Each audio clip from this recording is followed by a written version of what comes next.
आपण पाहत आहात आरके न्यूज, बातमी तुमची, आवाज आमचा। सायबर चौकात सापडला विक्रीसाठी आणलेला एमडी ड्रग्ज आणि हायड्रोपोनिक गांजा। जवळपास 12.5 लाखांच्या मुद्देमालासह दोघे ताब्यात। राजारामपुरी गुन्हे शोध पथकाची कारवाई। कोल्हापूर शहरातील सायबर चौक परिसरात विक्रीसाठी आणलेले एमडी ड्रग्ज आणि हायड्रोपोनिक गांजा जप्त करत राजारामपुरी पोलीस ठाण्याच्या गुन्हे शोध पथकाने मोठी कारवाई केली। या कारवाईत अब्राहिम जॉकी गोन्सालेस वय वर्ष 23 राहणार मुक्त सैनिक वसाहत कोल्हापूर आणि शाहिद इब्राहिम मोकाशी वय वर्ष 21 राहणार रैनापूर तालुका गडहिंग्लज जिल्हा कोल्हापूर या 2 आरोपींना अटक करण्यात आली असून 12,47,000 रुपयांचा मुद्देमाल जप्त करण्यात आलेला आहे।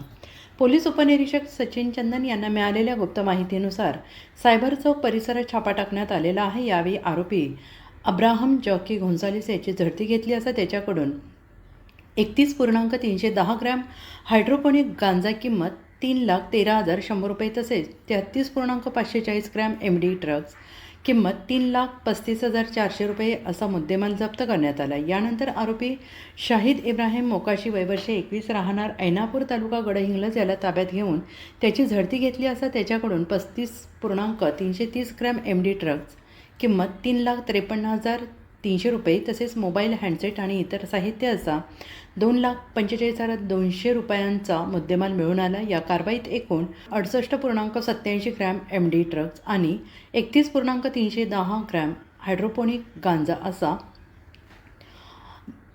10,01,800 रुपयांचा अंमली पदार्थ आणि इतर मुद्देमाल मिळून 12,47,000 रुपयांचा मुद्देमाल जप्त करण्यात आला। या प्रकरणी दोन्ही आरोपींपैकी राजारामपुरी पोलीस ठाण्यात गुन्हा दाखल करण्यात आलेला असून पुढील तपास पोलीस उपनिरीक्षक सचिन चंदन हे करत आहेत। आरोपींना न्यायालयासमोर हजर केलं असता न्यायालयाने 4 दिवसांची पोलीस कोठडी सुनावली आहे।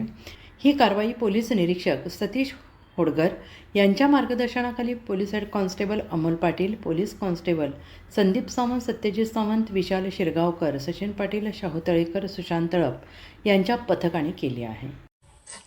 आरके न्यूज चॅनलला लाईक करा, शेअर करा आणि सबस्क्राईब करा।